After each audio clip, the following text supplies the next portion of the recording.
اللہ وبرکاتہ۔ الحمدللہ رب العالمین والصلاة والسلام علی رسولہ محمد وعلی آلہ وصحبہ اجمعین۔ ماشاءاللہ آج 15 اگست کو میری مدرسہ تنظیم العلوم میں حاضری ہوئی اور یہاں کے بچوں کو دیکھ کر بہت خوشی ہوئی۔ اللہ رب العالمین کا احسان ہے، شکر ہے کہ یہ بچے اپنے ماں باپ کو چھوڑ کر اپنے مستقبل کے تئیں جد و جہد کر رہے ہیں، محنت کر رہے ہیں اور کاوشوں میں لگے ہوئے ہیں۔ اور یہ تمام استاد اور اس کے ذمہ داران اور اس مدرسے سے جو لوگ بھی جڑے ہیں، ان سب کا میں تہہ دل سے شکریہ ادا کرتا ہوں کہ ان لوگوں نے کوشش کر کے میرے سامنے ساری چیزوں کو از سر نو سے آباد کیا۔ اور جیسا کہ آپ سب جانتے ہیں کہ یہ اہل قرآن، یہ قرآن کریم ایسی کتاب ہے کہ اس سے جو ہے گھر اور ملک اور ساری چیزیں آباد ہوتی ہیں اور اس کے چھوڑنے سے ساری چیزیں ویران ہو جاتی ہیں۔ جیسا کہ اللہ کے نبی صلی اللہ علیہ وسلم نے ارشاد فرمایا، اپنے گھروں کو قبرستان نہ بناؤ، قرآن کی تلاوت کرو۔ کیا مطلب ہوا؟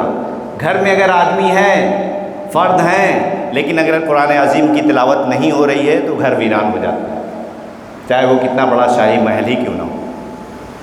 اسی طرح سے ہماری یہ ملک پر بھی ذمہ داری ہے کہ ملک کے بہت ساری عوام ہے اور یہ واحد ملک ایسا ہے جہاں تمام مذاہب کے لوگ اور مختلف مکتب فکر کے لوگ رہتے ہیں اور سب لوگ اپنے اپنے علم کے اعتبار سے جد و جہد کرتے ہیں۔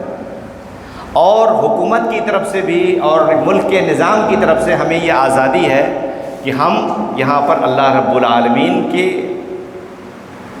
عبادت کریں نبی کریم صلی اللہ علیہ وسلم کے بتائے ہوئے طریقے پر۔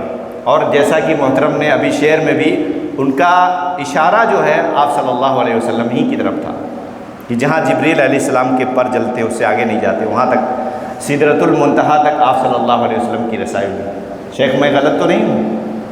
تو اب مسئلہ کیا ہوا کہ بغل میں ہمارا ایک چھوٹا بھائی پاکستان کا قیام آیا، لا الہ الا اللہ پر قیام ہوا، لیکن انہوں نے محمد رسول اللہ صلی اللہ علیہ وسلم پر کوشش نہیں کی۔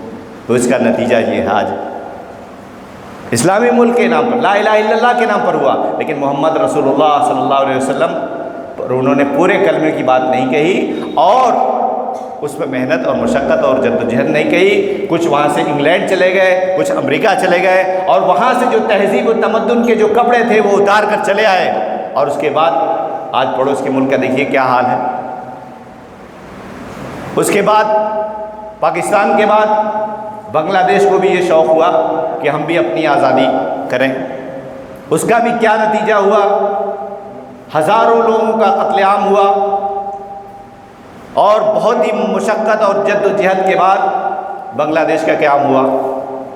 تو پاکستان اور بنگلہ دیش ہمارے ہی ملک کا حصہ تھا، افغان سب ہمارے ملک کا تھا، ہمارا ملک بہت بڑا تھا، لیکن لوگوں کی خواہشات کے لیے اور کچھ مخصوص لوگوں کی اس کے لیے یہ ساری چیزیں عمل میں آئیں۔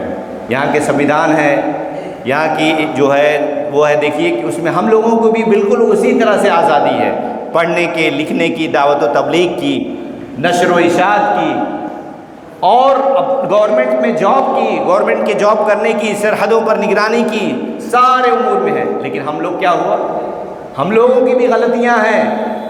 ہم لوگوں کی غلطیاں یہ ہے کہ ہم تاریخی پہلو سے اپنے کابرین کا، علماء کرام کا، مجاہدین آزادی کا ذکر تو کرتے ہیں، لیکن ہم فکر نہیں کرتے کہ ہمیں بھی کہاں ہے۔ اللہ رب العالمین قرآن عظیم میں ارشاد فرماتے ہیں، والذین آمنوا وعملوا الصالحات، اگر آپ ایمان والے ہیں تو آپ کو نیک کام بھی کرنا پڑے گا۔ صرف ایمان کے دعوے داری سے بہت بڑا انقلاب نہیں آئے گا، نیک کام بھی کرنا پڑے گا۔ تو اس لیے اور ملک سے محبت کے لیے بہت سارے قرآن کریم میں آیات ہیں، اشارے ہیں، آیات ہیں۔ جب کسی وقت میں یعنی عرب میں بھی آزادی نہیں تھی اور یہاں بھی آزادی نہیں تھی، اور آپ صلی اللہ علیہ وسلم کے زمانے میں آپ صلی اللہ علیہ وسلم کی نبوت اور بعثت کا مقصد ہی یہی تھا کہ انسان کو انسان کی غلامی سے آزاد کیا جائے، جات پات بھید بھاؤ اونچ نیچ تمام چیزوں کو ختم کیا جائے۔ اللہ کے نبی صلی اللہ علیہ وسلم نے اللہ رب العالمین کی تمام آیات کو، بات کو نہ کہ صرف سنا اور اپنے صحابہ کرام رضی اللہ عنہ اجمعین کو سمجھایا، بلکہ پریکٹیکل کر کے دکھایا، اور وہ جو نور پھیلا تو وہ رکنے کا نام نہیں لیا، تمام عالم میں پھیل گیا۔ آج ہمیں ضرورت ہے کہ ہم یہ بچے، اگر یہ بچے تیار ہو کر باقاعدہ کام نہیں کریں گے تو ایسے لوگ پیدا ہوں گے جو نااہل ہوں گے، تو ہمیں اس کی ضرورت ہے۔ تو اللہ رب العالمین سے دعا ہے کہ اللہ رب العالمین ہم سب کو اس ملک کے نظام کو، کیونکہ ملک کی بڑی ذمہ داری ہوتی ہے، ملک کے سارے امن و سلامتی کا مسئلہ ہوتا ہے، اور کہیں کہیں پر ایسا ہوتا ہے کہ علماء وہ کام نہیں کرتے تو وہ پولیس کو دیا جاتا ہے۔ آج عرب میں بھی جائیے تو دیکھیے کہ وہ جو ہے بہت سے جگہوں پر جہاں علماء تھے وہاں اب پولیس کو لگا دیا گیا ہے، کیونکہ بھائی علماء جو ہے داروغہ کا کام نہیں کریں گے، داروغہ کے لیے داروغہ کی ٹریننگ چاہیے، دین کے کام کرنے کے لیے دین کی ٹریننگ چاہیے، تو ہر آدمی کو اپنے فیلڈ میں محنت اور جدوجہد کرنی چاہیے۔ اسی چند باتوں پر میں اپنی بات کو مکمل کرتا ہوں، اور یہاں کے ذمہ داران کو بہت بہت مبارکباد دیتا ہوں کہ انہوں نے ایک شمع جلائی، اور اللہ رب العالمین اس کو ایک روشن آمیز جو ہے قداور درخت بتائے اور لوگوں کی حسد سے بچائے۔